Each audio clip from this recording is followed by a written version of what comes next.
People of Earth, it is I, the Great Goonan, and this is the Great Goonan Podcast, and I'm here today with Mr. Don Still. What's up, everybody? Da da da da da da da da da da da da da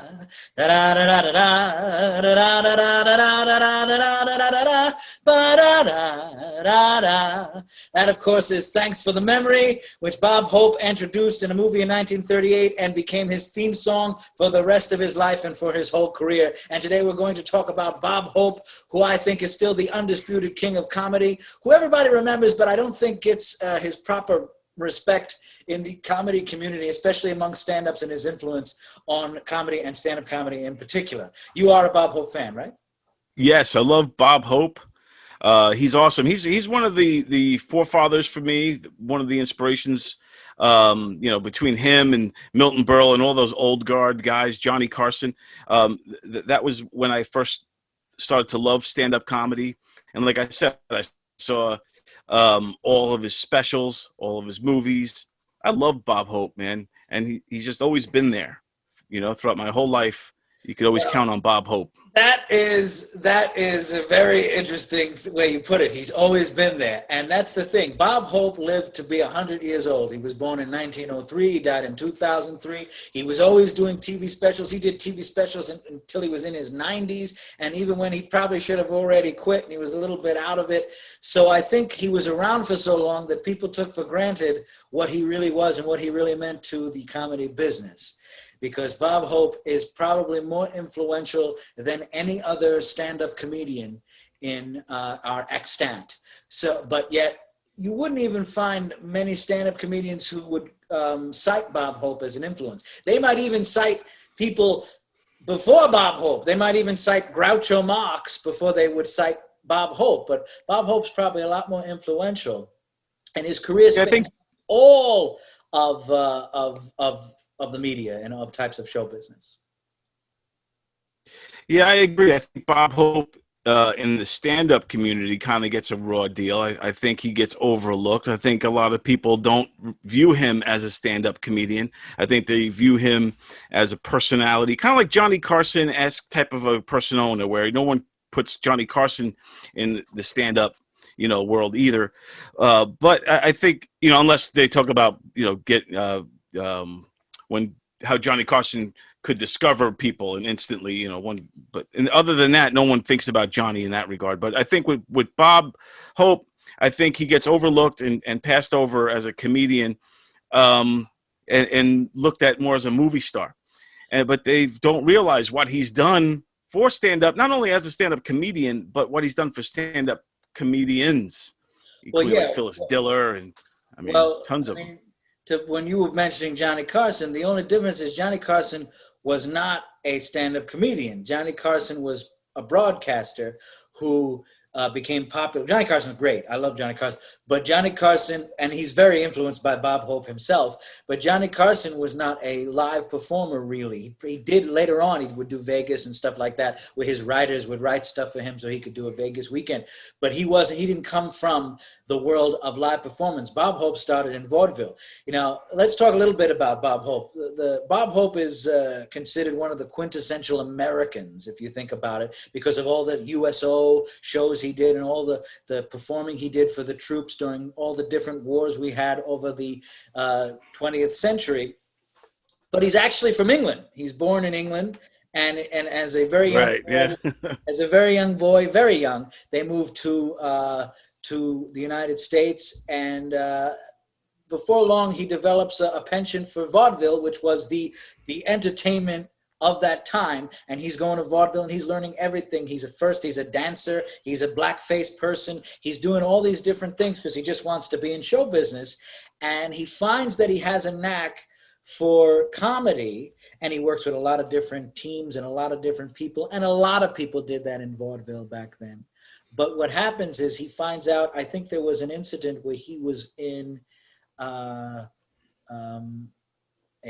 show, and the lights went out in the show. The whole theater got black, and he had to ad-lib to keep the people interested, to make sure that they wouldn't, lose interest. And he found that he had a knack for that, and that's that's when he went on his way to doing comedy. But he was a person who absorbed all sorts of show business. He was a great dancer. He could sing. He could do all those things that a lot of comedians, especially stand-up comedians nowadays, kind of look down on: singing and dancing and show business. They want to act like they're too cool for school, Yeah. things like that.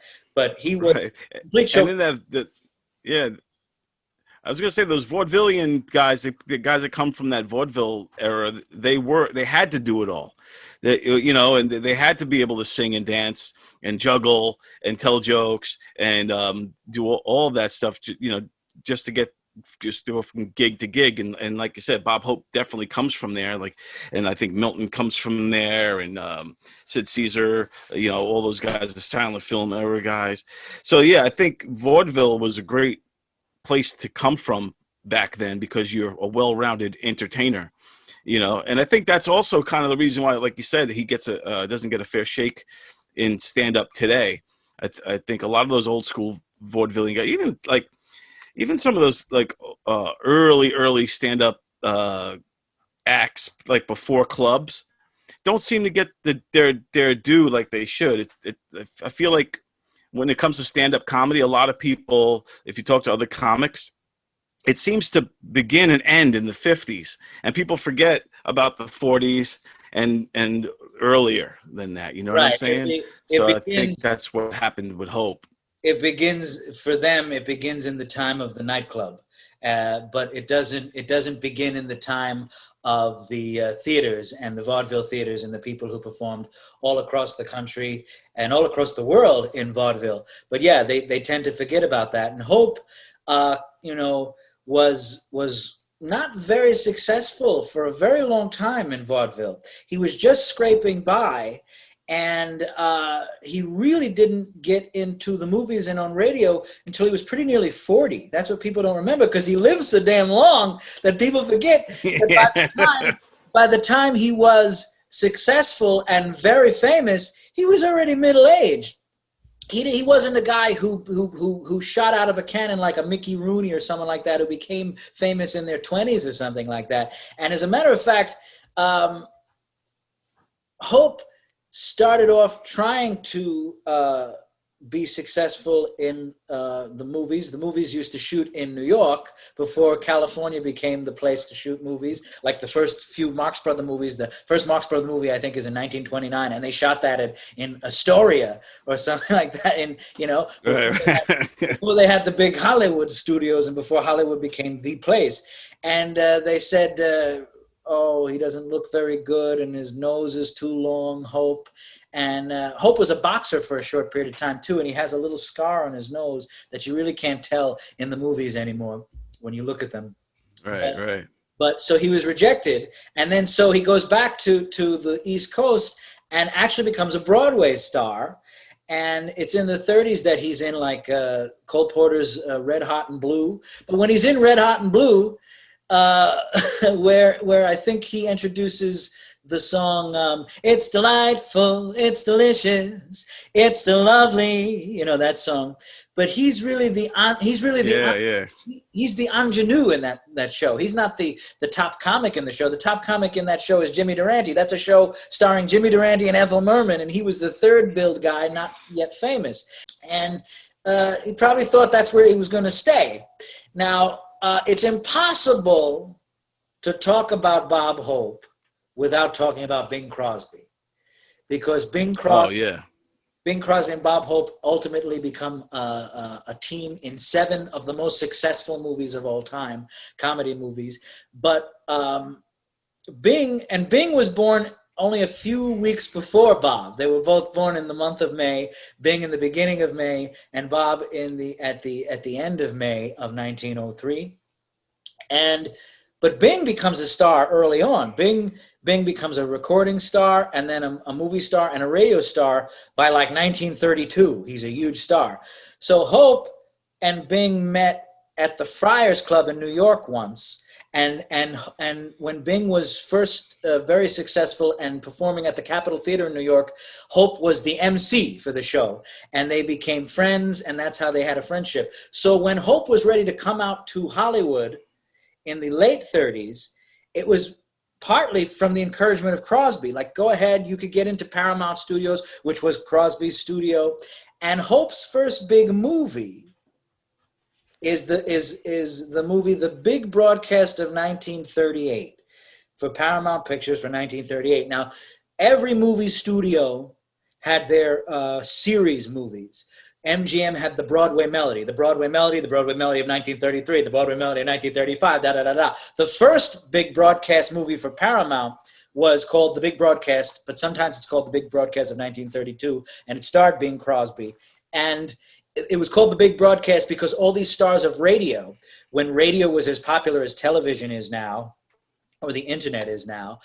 People used to listen to sitcoms and musical shows on the radio, where the big stars were Bing Crosby and Eddie Cantor and Edwin and Jack Benny and Fred Allen and George Burns and Gracie Allen. And so The Big Broadcast in 1932 stars Bing Crosby and George Burns and Gracie Allen. So the idea of the big broadcast movies for Paramount were that these radio stars, you could finally see them in the movies, and they would have these little, and they usually played themselves. So by the time they did The Big Broadcast of 1936, The Big Broadcast of this and this and that, they get up to The Big Broadcast of 1938.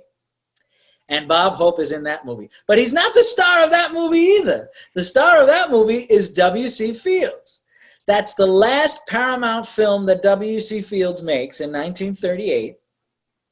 And at the time, W.C. Fields was popular on the radio too. He had started doing a lot of radio with Charlie McCarthy, Edgar Bergen and Charlie McCarthy. And so he's in that movie. And if you ever watch that movie, it's interesting because Fields plays two characters. He plays twin brothers. And one of them is a rich guy who plays golf with gadgets, which is, you could see Rodney Dangerfield totally copied that character in Caddyshack. But it all takes place on this ocean liner. And for some reason, on the ocean liner, they're doing a live broadcast, and Bob Hope plays the MC in that. So he's sort of the third billed guy in this movie. And there's a lady, Shirley Ross, who plays his ex-wife, and they have a scene together where they reminisce about how good their life was. And he introduces the Leo Robin and Ralph Ranger song, "Thanks for the Memory," which is actually a sad song. People think of it as like a rousing number, but it was a sad song. And it became popular and won the Best Song Oscar for that year. And Hope was well-deserved. Yeah, it's a great song, and people forget it because they think it's just a theme song, da-da-da, but it's actually a slow, kind of sad ballad, melancholy, or bittersweet. But Hope had just started doing radio then, and that's why he was in that show. Well, they saw that he had a great love affair with the camera, Hope, and his Paramount career began. And the funny thing about Hope, there's a couple of things you want to talk about the innovations of Bob Hope. So before Bob Hope, there's very few comedians, even movie star comedians, who aren't weird looking. W.C. Fields is weird looking. The Marx Brothers are weird looking. Charlie Chaplin wears a fake mustache and a hat. You know, they all have costumes and weird things that make them look strange. But Bob Hope looks like a regular guy. And for a comedian, he's a pretty good looking guy, a handsome guy. And, he could be a leading man just the same. And so he starts to make these movies, and in the late 30s, he makes movies like The Ghost Breakers, which is one of those early movies that comedians do all the time now, where it's a haunted house that you have to stay overnight in. It's like all that, Yeah. And he starts to do those types of movies, and he's doing the radio, and he's becoming more popular. And at the same time on the radio, he does what I believe is his greatest innovation, and it's a very simple thing that people don't even think of. But sometimes the greatest innovations are the simplest things that nobody thought of until somebody did it. And comedians, when they would perform a stand-up or a monologue, because back then it wasn't called stand-up, it was called a monologue, or you were called a monologist. And he would open his radio shows with an opening monologue before they would get into the skits and the songs and everything. Comedians of that time and of vaudeville and of that tradition always did the sort of story jokes. Hey, the other day this guy was walking to the bank and this happened. And did you hear about the fellow who went on a boat? And all those types of jokes. Bob Hope changed it, and he did a very subtle difference, but it's a very influential thing. He changed it from, did you hear about that guy who went to the bank, to, the other day I was going to the bank. He made it about himself. Right, right. And it's a very subtle change, but it makes it more conversational, more human, and it makes you know him more, as opposed to it just being a standalone joke. It was a very smart thing to do. He made it about him and made himself that character where you're laughing at him, you're laughing with him, you're empathizing with him, you're on his side, you're rooting for him. So it gave him a whole new dynamic approach to the joke. So now you're feeling his pain or his losses and his wins, but just like you said, just by simply making it about himself. Yeah, It's genius when you think about it. and another thing that Hope does, especially on the radio, is he starts to joke about news items, current affair items, public figures. Now, people had done that before, like Will Rogers and people like that, but nobody was doing it in this sort of rapid fire, hey, I tell you type of way that he would tell these jokes. And he had a way of making fun of people that we don't do nowadays. Now everybody's mean. And like Hope would make fun of every president, every politician, and it wasn't like a very personal, horrible joke. It was a fun joke that even that person would laugh at. And you wouldn't even know who Hope voted for. You wouldn't know his politics from his political humor. Unlike today, where everybody has to, show you how smart they are, Yeah. Another great thing that Hope did, that I think a lot of people copied, including like cartoons and stuff like Bugs Bunny, but he broke the fourth wall, and he would like look right at the camera. So he'd be talking, and somebody would say something, he just look right at the camera and go, "Okay," or something like that. Well, And do you know who actually invented that? And if you look, and he used to say that he invented this, and he's right, because you can't find anyone who did it before. Actually, Groucho Marx invented that. He does it in the movie for the first time in the movie Horse Feathers. He goes up to the camera and he goes, "I've got to stay here, but there's no reason why you folks shouldn't go out into the lobby till this thing blows over." But Hope does it a lot in the movies. Like in one of the road movies with Bing Crosby, he kisses the girl and then he turns to the camera. He goes, "As far as I'm concerned, this picture is over." And what he did is he acknowledged that he was in a movie. Acknowledging that you're in a movie is a very big thing. Right. Now, on the radio, he does this rapid fire, very fast. He was called Rapid Robert. Probably 25 jokes in 2 or 3 minutes, just shooting them out. Boom, boom, boom, boom, boom. But in the movies, he develops a persona that becomes very influential to lots of people, especially who admits it all the time is Woody Allen. Sort of this brash coward, the guy who acts like he's strong, courageous, even though he's a coward. The guy who acts like he's very good with women, but when he finally gets one, he doesn't know what to do with them. That type of thing. And that becomes a great persona. And he was a marvelous comic actor. And that shows throughout his movies. And then in 1940, he is teamed in the movies for the first time with his pal, superstar Bing Crosby, in the first of 7 road movies. The first one's called Road to Singapore. And this movie was supposed to be a movie for Fred McMurray and Jack Oakey. But they decided to put these two guys. Wow. They decided to put these two guys together too. Incidentally, the first big movie he did, the one where he sings "Thanks from Memory" for the big broadcast in 1938, was supposed to be Jack Benny, but Jack Benny turned it down, and that's how Bob Hope got that part. So Wow. They do the first road movie, and it becomes so successful because Crosby and Hope would play around with each other, and Hope had his radio writers on set to write extra jokes that he could sneak into the script, and Crosby had his writers, and they would sneak jokes into the script. And even though they were always playing two buddies who were sort of like vaudevillians who are traveling around the world and then fight over the same girl, who was always played by Dorothy Lamour, they seem to always be playing the same characters, and they become this great team together, which throughout the ages it has always been so, where you have the jerk and the idiot, and Bing Crosby's right. Bing is the jerk who somehow is charming and you root for him anyway because he's Bing Crosby, and his slightly dumber friend Bob Hope, the idiot. And that is always true in all. I mean, you could see that in Laurel and Hardy, and Abbott and Costello, in Ren and Stimpy. You could see it in everything. and they basically play pals who insult each other and try to do each other in for the sake of winning the girl over and over again in 7 movies.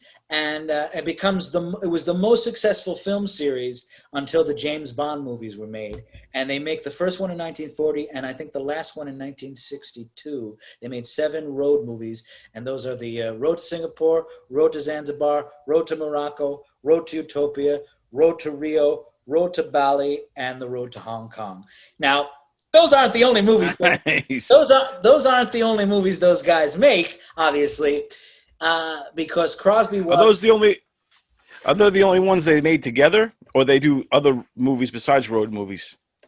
They only starred in the road movies together, but they cameo in each other's movies a lot. Bing Crosby is in a bunch of Bob Hope movies where he just walks by and Bob Hope goes, "No, that can't be him," something like that. Like a lot of times.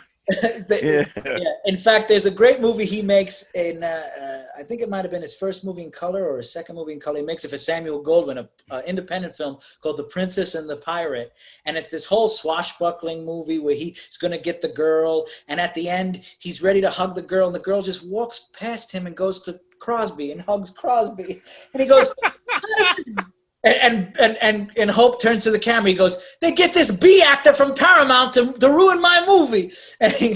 So they always did. Their persona and their friendship was bigger than the plots of the movies. That everybody knew those jokes. Everybody knew. Exactly.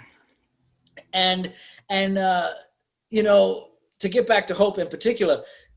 This is something that you're never going to find with any other comedian nowadays, I don't think. No matter how popular any comedian is, Kevin Hart, Jim Carrey, even Eddie Murphy, nobody was as big a movie star for as long as Bob Hope. Bob Hope was in the top 20 for years and years and years, and the top #1 for like a few years, and continued to make movies until the 70s. Starring movies that were starring Bob Hope. He made about 60 some odd movies.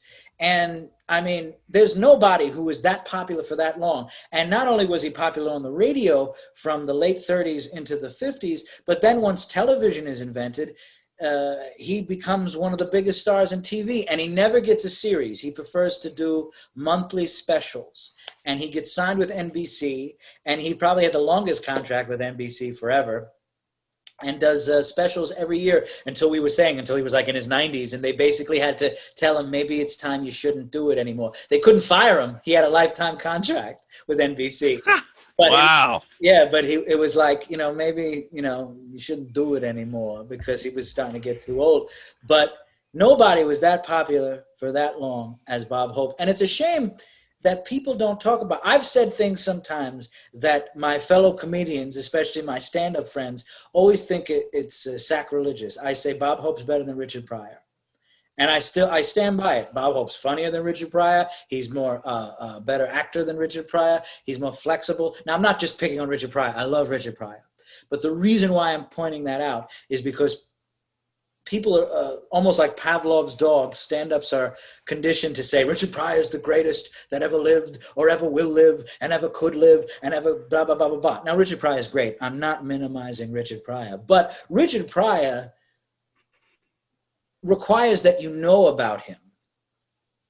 Whereas Bob Hope, you don't know anything about Bob Hope personally, but you could laugh at his stuff forever. And Bob Hope was funnier than his jokes. Bob Hope was even funny when his jokes were bad. He was especially good, and Johnny Carson would do this later on, at reacting to a bad joke. Like he would tell a joke, and like there's like this clip. Well, there's millions and millions of clips on YouTube, but there's like a clip where he goes, "Yeah, my uncle was running for senator, and I spent all day voting. That hardly seemed worth the trouble. I'm going to wait for that one." He would do things like that. That people don't. People take for granted those type of reactions to bombing. Hope did that first. That was, and he would do that little look in his face like he was scared, like, oh, that was a really bad joke. No, I see what you're saying with Hope. Like, I think he should be in the conversation with stand-up comedy, and he's not. And I see what you're saying about You know Hector Louise? Yes. Yeah, Hector and I both share a love for Bob Hope too. Yes, Yeah. I love Bob Hope. He's definitely one of the greatest. Like you said, he stood the test of time. He's comedy went through the 40s through 1940s, and he was relevant all the way through the 70s and even into the 80s. You know, he was always relevant. Uh, and how many comedians could stay relevant for that span of time? How many performers stay relevant for that span of time? Not too many. No So one. yeah, I think that the in the late 50s, early 60s, the change of the guard with stand up happened. And I think, like I said earlier, I think that's when a lot of comedians look at the starting point is off in people's minds. They believe it starts with, Shelley Berman, Jonathan Winters, Lenny Bruce, and Mort Saul. They don't realize that there was a legion of comedians before then. So it's just this weird thing. Like they forget about even Henny Youngman isn't in the Jimmy Durante's not in the conversation. Milton Berle is not always in. Why aren't these guys ever on anybody's lists when they talk about the best comics of all time? 100%. In fact, one time, do you know a guy? Gee, I haven't seen him in years. He's a good stand-up, and I used to see him when he would headline at Pip's Comedy Club in Sheepshead Bay. Don MacArthur. Do you know him? Have you heard of him? Sounds familiar. I have heard of him. I can't place his act right now in my head, though. Years ago, Don MacArthur. Yeah. Years ago, I was emceeing at Pips, and in between shows, there's 2 shows a night. Me and him just got into this long conversation about how good at timing Jimmy Durante was. And nobody thinks of Jimmy Durante. They think of Jimmy Durante as like, cha-cha-cha, and that's it. But like Durante, I don't want to go on a tangent on Durante, but like Durante was funny because he always positioned himself as the expert of everything, which I kind of do too. Right. But he was he mangled the English language, he wouldn't go on a plane. They go, Jimmy, why won't you fly? If Mother Nature meant me to fly, she would have made me with feathers. I mean, that's just a stupid line, but it's funny when he says it. But yeah, it's great. The old guard gets forgotten, but it all comes around, because if you think about it, when rock and roll became big, people looked down on jazz and stuff like that. But then when you get a little older, you find out like people who were the rock and roll people love jazz, the actual musicians, and you come to a sort of symbiotic relationship with all this music, and you start to see how everything sort of relates to each other, and we're not that really different. The same thing when jazz went from swing to bebop or anything like that. So, yeah, right. It all comes around. But the problem, particularly with Hope, because I think that there are plenty of comedians, even nowadays, who will say, oh, I love Groucho Marx. Groucho Marx was brilliant. Or oh, I love,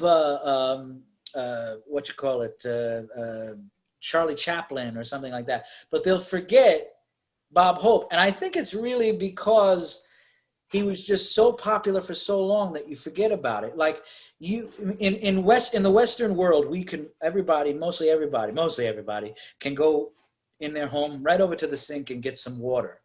So we take for granted water.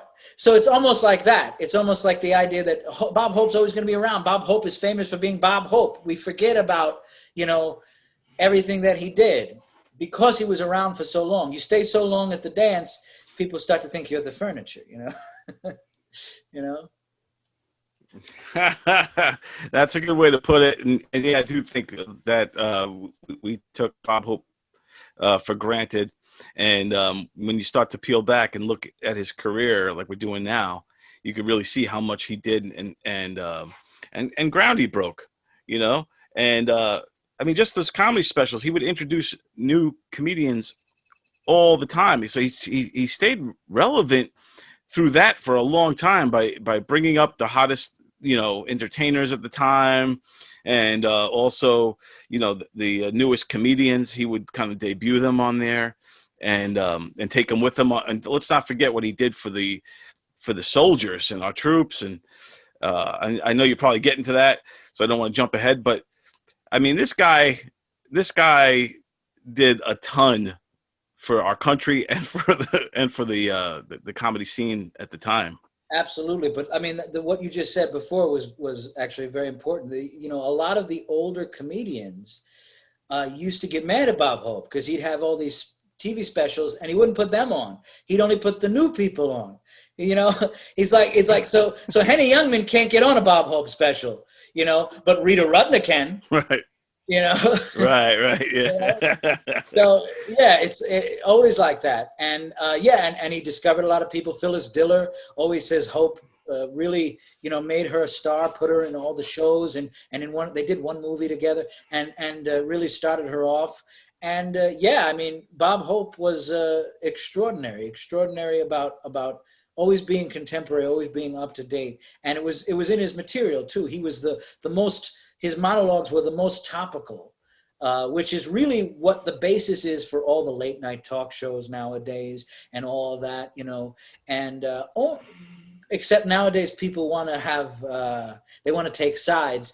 Probably the last person was maybe Jay Leno, who didn't take sides. You know, he just wanted to be a comedian. He's more of that Bob Hope tradition. But I just want to say one thing about Johnny Carson, and I don't know, I'm probably have to edit this all, but one thing about Johnny Carson that we were talking about, because Johnny Carson learned a lot from Bob Hope, especially about all those things, the little things like when a joke doesn't work, you just look at the camera like that. That Johnny did all the time. Yeah. Johnny did that all the time, but he really got it from Bob Hope. But I just wanted to point out that, you know, Johnny Carson was one of the most powerful people in television because he was on television for 30 years and he was the #1 star on NBC. But the only person in NBC that had more power than Johnny Carson was Bob Hope, because Bob Hope was on before Johnny Carson and had a lifetime contract. So I found out that Johnny Carson, while he admired Bob Hope and always had him on the show and always had to have him on the show. If Bob Hope all of a sudden said, I want to be on the show, you had to have Bob Hope on the show. Bob Hope was always on the Tonight Show promoting his upcoming TV special. And they'd have to argue with him when he would bring a clip for the TV special. Don't bring a 7-minute clip, bring a 7-second clip. He's like, no, I can't edit it. And they had to show the whole thing because Bob Hope was just that powerful. And so... Wow. So behind the scenes, Johnny didn't care too much for Bob Hope, not as a comedian or a person, but the fact that he was the only person that he had to kowtow to, because Hope was just, you know, too powerful. That's awesome, man. Yeah, I mean, Bob Hope outranked Johnny Carson, Yep. and yep. And I could definitely see how that is, but I could also see how Johnny would resent that in a way, because Johnny, you know, when you get two alphas bumping heads, you know. Yeah, well, I mean, it's just that's just the way it was. Hope only got off television because they convinced him maybe it's time to stop doing these specials. Now, he wasn't fired, and I think they still kept paying him, but and that was like when he was in his 90s. I think the last TV special he did was like Bob Hope and the presidents, and it was like a bunch of clips of him with all different presidents throughout the years, and it ended with him talking to Bill Clinton. So that's that's the last TV special he did, and he was in his 90s. Yeah. But I remember seeing him on Howard Stern had him on one of Howard Stern's specials. And that's the last time I saw Bob Hope like alive, I guess. And he was old looking. His eyes were all bloodshot. And I mean, you could tell, I don't even know if he was completely there. I think dementia, maybe, you know, Bob Hope was very slow. And do you remember that when he was on Stern? I do remember when he was on Howard Stern. As a matter of fact, I'm about to pull up a clip. If you give me a minute. I wasn't going to do clips, but I have a different memory of that. I saw him as completely lucid, and he was on the radio show a bunch of times with Howard Stern, but he was also on the Howard Stern TV show when Howard had the local Channel 9 show, if you remember the Channel 9 show from the early 90s, late 80s. So I want to play this clip. Because if you were my father, I would just hang out with you all day. I would be by your side. My whole industry would be taken care of. I couldn't walk with your hand in my pocket. I couldn't walk that way. Yeah, that's a good one. Yeah. And if I'm not mistaken, when he started vaudeville, he was young too. So that guy's entire life was on stage, man. Yeah, he was one of those guys where his whole life was show business. Yeah. And great with an ad lib. There's another clip. I want to play this clip. I think I have it here. If I still have it. Okay. So this is a clip. If it'll come up. Where the hell is it? Hold on one second. Okay. So this is a clip from a TV show that he was taping, black and white TV show. He was taping it with Frank Sinatra. And something goes wrong, and so they're waiting to start filming again, and they're standing on the stage waiting, and you could hear the overhead of the director saying, "Let's do that again," and they go, "No, no, no, no, I'm not going to do that." And listen to this joke he makes about Sinatra. I mean, Hope was fearless. Right on that thing, because we'll never get that laugh again. How often can you fool an audience? Well, why don't you go through that joke just because of your position? The hell with that. No. Just the end of it. Just the end of it. So you're in the right position. No, let him just do the thing. Hell with that. No, sir, boy. I get a little different when I got the mafia on my side, you notice?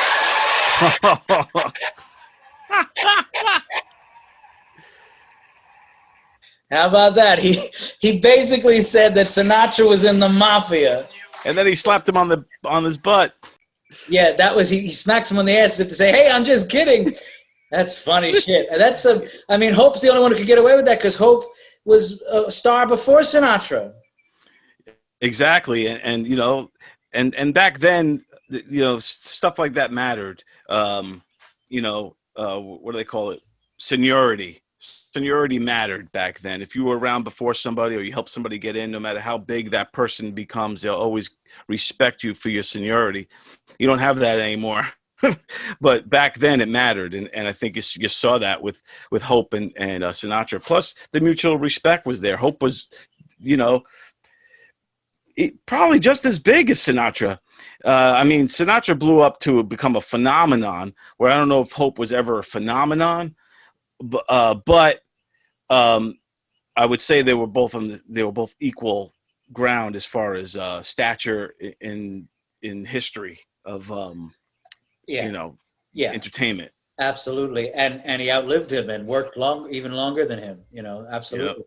Now, I want to get back to Crosby for a second. So Hope admired Crosby, and Crosby was the bigger star. Bing Crosby was the biggest star during his lifetime, biggest recording artist, still has the most #1 hits, biggest movie star, Oscar-winning movie actor, first recipient of the Grammy Lifetime Achievement Award, on and on and on and on and on. Nobody was as popular as Bing Crosby, and not even the Beatles or Elvis or anybody, and people can't grasp that nowadays, but Bing Crosby was the biggest star. But they were very different fellows. People think they were best friends. They actually weren't really. They were great, friendly, and they worked well together, but they didn't really hang out unless they were doing an event together or played golf together or something, because that's all they really had in common was show business and golf. I mean, Bing liked to stay away from people. He was a little more ambivalent about his fame. He was probably more of a straight ahead artist, if you want to say, compared to Hope. Right. But he also, you know, liked to hunt. I mean, Bob Hope's not going to go hunting. Bob Hope, you know, and Bob Hope loved to work. He was working all the time. And Bob Hope loved being famous, where most stars and even Crosby sort of avoided paparazzi and fans and stuff. Hope would walk through the airport and say hello to everybody who wanted to shake his hand. He loved being famous all his life. They were very different fellows, and they really didn't become close friends until the last movie they made together, the last road movie in the 60s, because they made it in England and they actually shared a castle together. They lived there together, and they actually found out that they were very good friends and did love each other, but they weren't very close for most of that time. And people think they were because they're so linked with their movies and stuff like that. And Bob Hope only missed one performance, only canceled one performance once in his lifetime, and it was the day Bing Crosby died. And it was the only time, his wife said it was the only time he ever saw Bob cry. He was Wow. just devastated that he lost Bing, and it was a sudden thing because longevity ran in Crosby's family, but he died at the age of 74, which you could say is old anyway, but I don't really think it is. When his mother and everybody lived to their 90s, and all of a sudden he died of a heart attack. Wow. And Now, it was, with yeah.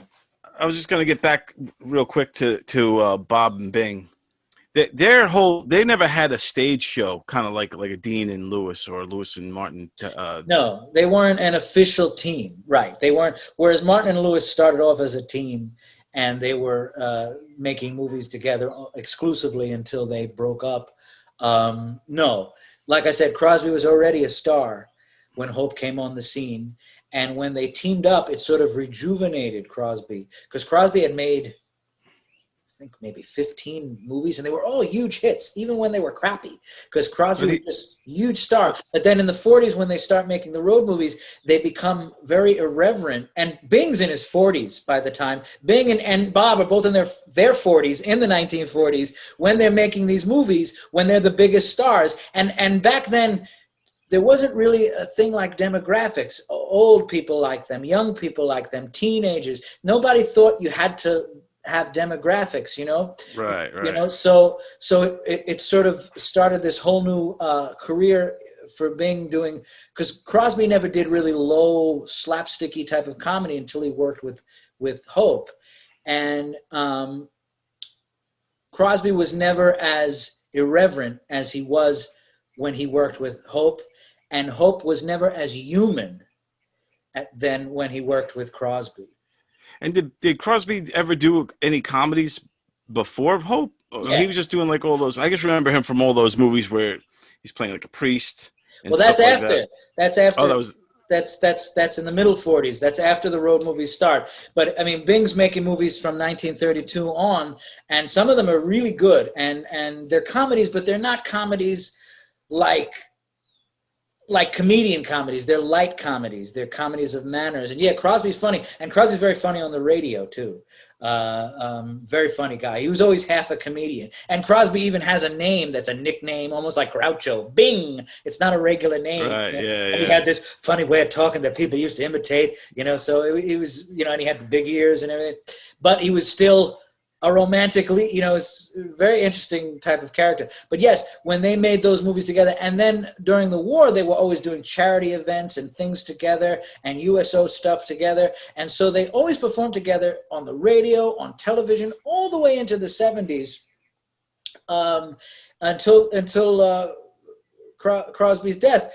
In fact, there are many, many Bob Hope specials that don't have Bing Crosby in it, where he's telling jokes in his monologue, and then he brings up Bing, and the audience starts to laugh because they know he's going to start with his Bing Crosby jokes. And because those two guys were so well known, it was an automatic laugh. There's a Bing Crosby movie that Bob Hope's not in, and Bing's just walking through the lobby, and he sees a magazine with Bob Hope's picture on it, and he just covers it up with another magazine and keeps walking. And like jokes like that are in all their movies together because those two guys were so well known. And it was one of those fake feuds. There were a lot of fake feuds. Years ago on the radio, there was that fake feud between Fred Allen and Jack Benny. I like fake feuds. Yeah, they're fun. They had a fake feud that lasted like 35 years. And even in the TV shows, the TV specials and stuff like that, they're just great. They just had to mention each other. And all of a sudden, they would go, Bob Hope would make fun of Crosby's ears. He said he looked like a taxi with both doors open. Crosby was colorblind. So he would wear, in his regular life, he'd wear funny colors and stuff like that. And he eventually settled on a regular weight, but sometimes he was a little pudgy. So Hope used to say, because he wore all these colorful shirts, this is the only time a rainbow ever covered up a pot. So, he would do things like that. and Crosby would make fun of Hope's jokes. He goes, I like your jokes, but, folks are hard to please. What do you want? He would do things like that. And it was just, it went on for years and years and years. And there was no successful team like that. Even Martin and Lewis didn't have as successful as in terms of just the sales and the popularity as those 7 road movies over the course of, I guess, what is that, almost 20 years, a little over 20 years. And like I said, it's the most successful series of movies until the James Bond movies. Wow. Yeah, but Wow. Hope made a lot of different movies. I don't want to discount the fact that he made a lot of great movies. And also, Hope is nowadays a lot of comedians make movies where they're, they put the silly comedian in the middle of an espionage, spy, or crime drama. Well, Hope was the first one to do that with My Favorite Spy, My Favorite Blonde, They've Got Me Covered. I mean, you can never think about it. And all the different people he worked with. There's The Iron Petticoat, which is people don't remember that movie from the 50s. It stars Bob Hope and Katharine Hepburn. Would you ever think those two would be together? I know. And it's just, he was in so many movies. The last movie appearance he made was in the 80s for the Chevy Chase, Dan Aykroyd movie Spies Like Us, which is an homage to the road movies. Right, yeah, that's a good point. And there's a scene where they're in the desert in a tent, and all of a sudden, this golf ball flies into the tent, and Bob Hope comes through with the golf club, and Chevy Chase and Dan Aykroyd are playing doctors, and he goes, Doctor, glad I'm not sick.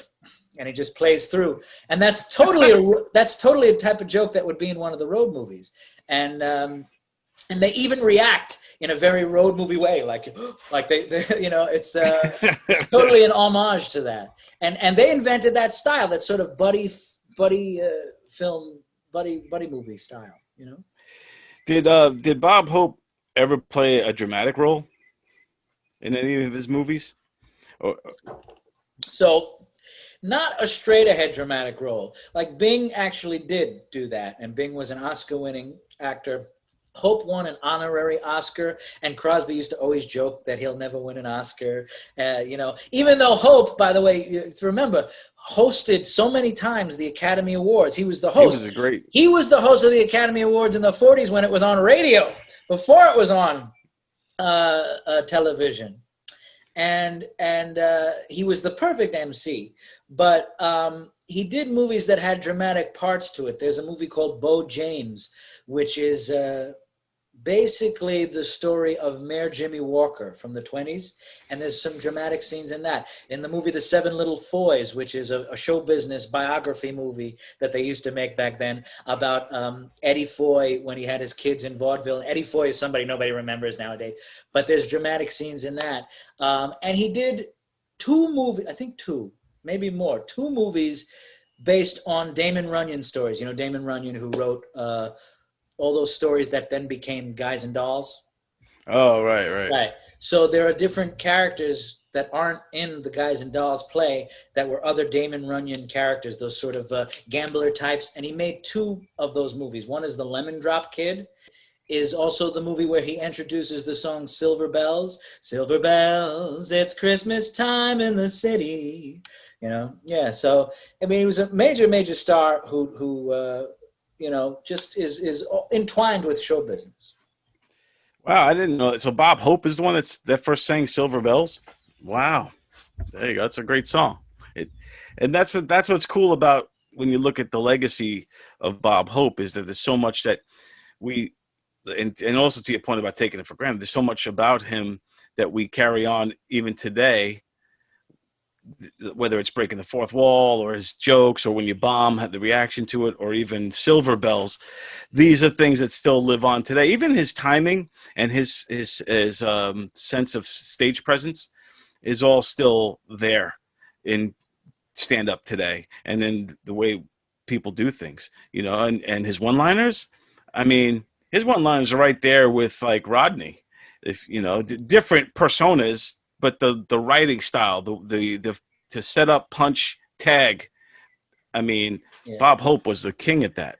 And he would do jokes that, like I said, sometimes you didn't quite know what the hell it meant, but it was funny anyway. And in one of the road movies, they're fishing and they get this swordfish and they're trying to pull on it. And Crosby says, he won't give up. And then Hope goes, oh, a Republican. I don't know what that means, but that's funny.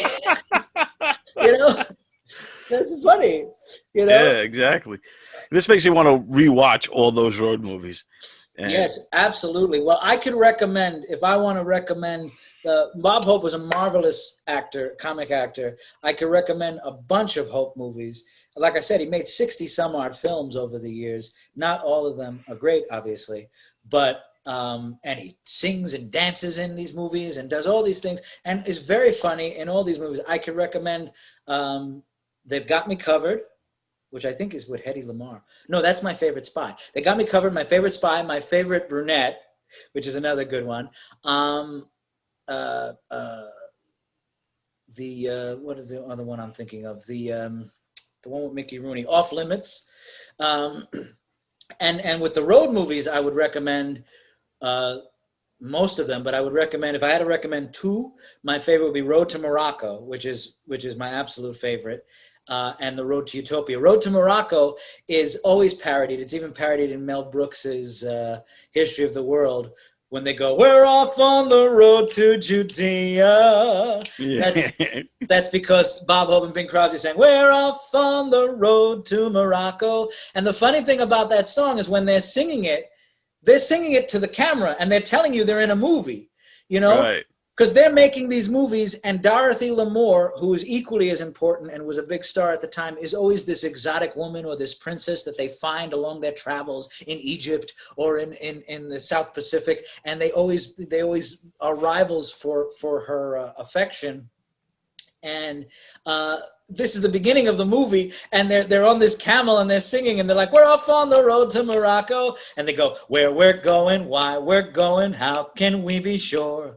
I'll lay you 8 to 5 that we'll meet Dorothy Lamour." So they're telling you that they're in a movie, which is something that people do a lot now. It's sort of that meta type of comedy that you see nowadays. But they were doing it in the 40s. You know, there's even in that song too, they're like, "We may run into villains, but we haven't any fear, because we're signed with Paramount for 5 more years." You know, they would say things like that. Right, you know, right. It's just great stuff, you know. Or there's another one where like Hope gets really mad in The Road to Utopia. The Road to Utopia is where they're in the Klondike, you know, in the snow with snow dogs and everything like that. Oh, yeah, yeah, I saw that one. In one scene, Hope gets so mad, and he's like, "Why that dirty?" And Crosby goes, "I told you they wouldn't let you say that." Yeah. They always do things like that. Or there's like, sometimes it's just ridiculous. There's a scene in Road to Morocco where they're left in the desert to die. They're in a net, and they're thrown in the desert. By the way, the villain is played by Anthony Quinn, a very young Anthony Quinn in that movie. Oh, yeah. So, who has a lot of great interviews. You can see where he talks about Bing and working with Bing and Bob. But they get thrown, and they're tied up in this net, and they're thrown in the desert. They're going to die. So fade out, fade in. They're out of the net, and they're walking around. And then Hope goes, "Hey, how did we get out of that net?" And Crosby goes, "If we told anyone, they wouldn't believe us." He goes, "Okay, let's not tell anyone." Okay. They just didn't bother to write the reason. Like, shit like that is so funny. And stuff like that would be done now, or be done in a cartoon, you know? But it's miles ahead. They're doing it in the 40s. That's what I was going to say. It's funny you brought up cartoon, is that you could see a lot of that stuff in Bugs Bunny, and it was around the same era. Bugs Bunny took from Groucho and the Marx Brothers, but also took a lot from Hope in those road movies, and a lot of those Hopeisms of breaking the fourth wall, which you said Groucho did too. But also you could definitely see a lot of that in those cartoons as well. Yeah, Absolutely. Absolutely. And so as you were saying earlier, as almost a big part of his career was performing for the troops, for the USO during different wars. He started in World War II, when he went all the way around the world performing for the troops, and then he did it for the Korean War, for the Vietnam War. He was always performing. He did it all the way up till Desert Storm in the 90s. And he was always performing for the troops, and always bringing like the young girls of the time, like Anne Margaret or something, to come with him too. And I mean, he did so much for morale for the people, and sometimes those kids never came back, you know, and that was the last thing they got to see. They got to laugh and watch a Bob Hope show. And that is where things sort of changed for him, because since he started in World War II, where the whole country was rallying behind right and wrong, by the time he was doing it for Vietnam, the country was against the war, and he didn't understand that. So when he was asked, are you a dove or a hawk? He goes, I'm a hawk, because he thought America should win the war. Not that he wanted people to fight, Right, but, right.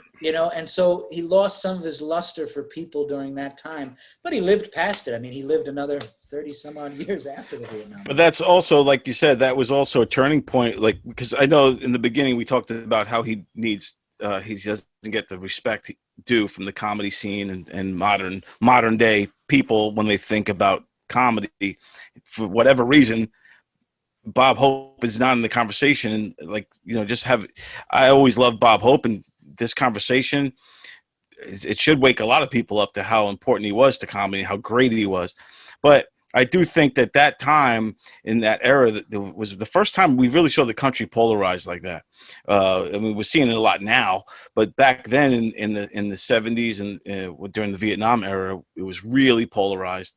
And Bob Hope was kind of old guard, and these young people couldn't relate to him anymore. And the world being, entertainment being a young man's game. And to your point too, Hope wasn't used to that. He wasn't used to demographics and also anti-American sentiment and all these things and people against the government and all this stuff going on at that time. The country was at odds, and I think Hope kind of became almost like a metaphor figure, for America. So I think that's when a lot of people started to, the young world, the young generation started to distance themselves from Bob Hope, and they started to get turned on to guys like Richard Pryor and George Carlin, who were the kind of anti-establishment at the time, dropping F-bombs in their comedy and this and that, where you got Bob Hope.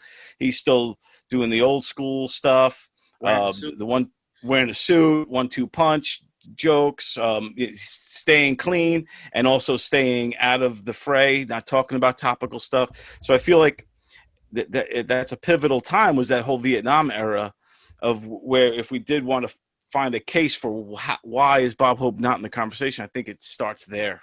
I think that's where and at the time when there were those anti-establishment ideas, Hope was best friends with Nixon.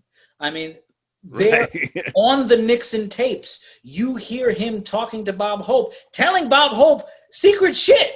Right. And he's like, well, we got to win. Oh yeah, we got to win. I tell you, it's Bob Hope. It's Bob Hope. So yeah, I mean, the younger people were like, we don't believe in this war, and you're playing golf with Nixon, and he's sending these kids to war. So yeah, that's where sort of taints the idea of him. And then from then on, I think he's seen as an old man.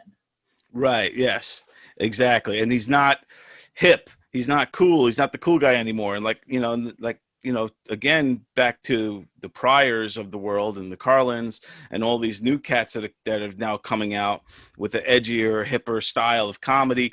And, like we said, I know we talk about comedy all the time. We said it once before that comedy is always funny, and it's always the same, but it's the hipness that keeps it. It's the perspective. Going. Right. The perspective of it. Like Chevy Chase was once the funniest guy in SNL, you know what I mean? And now you look at some of that early stuff and it's corny. Right. And you know what I mean? So it's weird how that happens through time. You think about the influence, though. Chevy Chase is a very good example of a guy who becomes famous for being funny, but is sort of a regular kind of good-looking guy. That's a very Bob Hope thing. Like, right, he doesn't have a funny nose. He's not a fat guy with a cigar. He's just a regular guy, and nicely dressed. Hope has a sort of streamlined look to him in the movies, almost like a cartoon, like he's drawn. Like when they draw, like Hirschfeld right. or something draws a caricature of him. Right, yeah. Perfect, because he kind of looks like a little dart that's going to shoot out. Yeah. And another thing I want to point out is that Hope was not resentful of his writers. A lot of comedians, especially comedians who are on broadcast comedians in the radio or on television, even nowadays, resent the fact that they have writers. Hope would joke in his act about his writers. You wouldn't say that if my writers were here. You know, he would say things like that. He always paid his writers very well. There's so many people who started out writing for Bob Hope, like Larry Gelbart and people like that, because Hope he would pay you very well.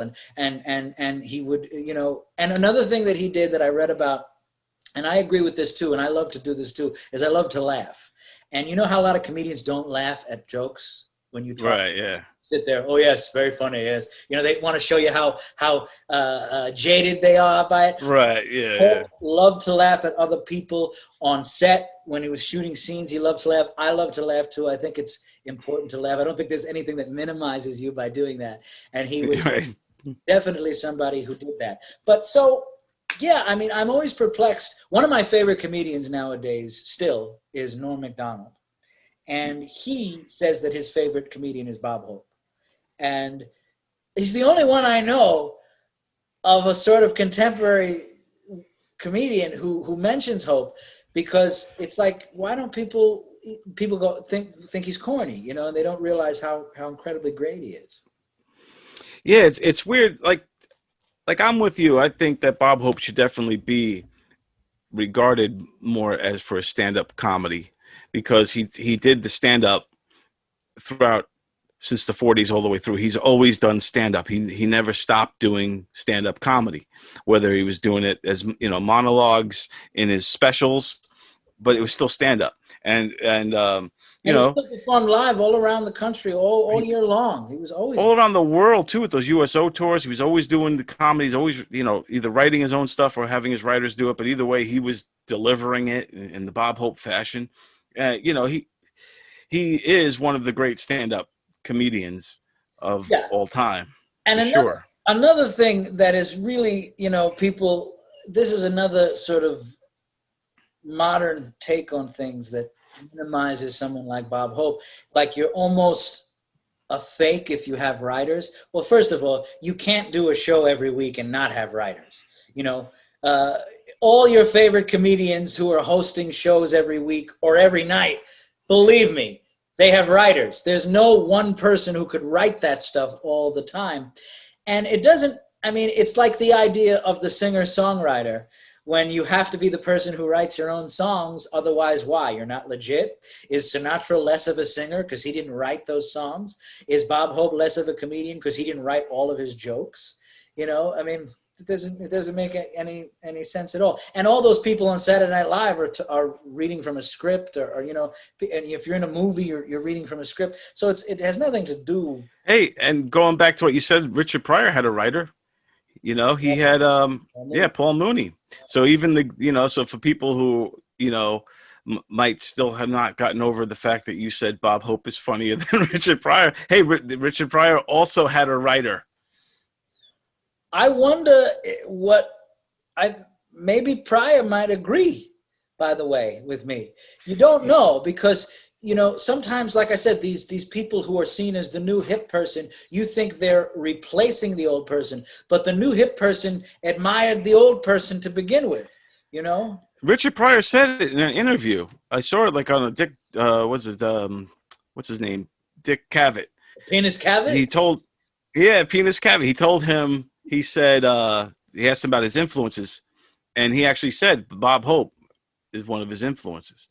So so that's interesting. I just remembered that just this second. Yeah, so to that point, Richard Pryor was influenced and inspired by Bob Hope. Yeah, it would be interesting the next time you're doing your show where you talk to comedians and stuff, to bring up Bob Hope and see what they think about him, because I always get sort of a blank stare from people when I say Bob Hope, you know, almost as if It's funny too. If I'm saying Benjamin Franklin or someone like that, you know, like they don't understand. Yeah, it's funny too, because I when you talk to a lot of other comedians, they don't all know the history. They might not even have ever seen Bob Hope. They might have heard of him, but they might not have ever seen like any of his stand-up or any of his movies or anything he's done. They might just know the name. Maybe they don't even know what he looked like. I don't know. So that's why I like having these conversations, because I want to make sure that these people are always remembered and regarded for what they did, whether it's, you know, Bob Hope or, like we mentioned before, all the other forefathers of comedy that kind of got us here, you know, and paved the way. Absolutely. You know, so all you comedians out there, check out Bob Hope, and you could only hope to be as good as Bob Hope. And don't believe the hype. Hope is still cool. He's still awesome. You check out his stuff. There's so many things on YouTube of his radio show broadcasts, his television specials, and his movies. Even a bunch of his movies are free on YouTube because I think they're so old that they're in the public domain now. But they're all very, very, very, very, very good. And I would definitely say you all have to check out Bob Hope. Yes, and I would like to say to Bob Hope, thanks for the memories. See what I did there? Oh, you did there. Okay, ladies and gentlemen, make sure to watch Bob Hope. This is the Great Goonan Podcast. I am the Great Goonan. I was talking with Mr. Don Sill. Thanks for the memories. Yes. Peace. Peace.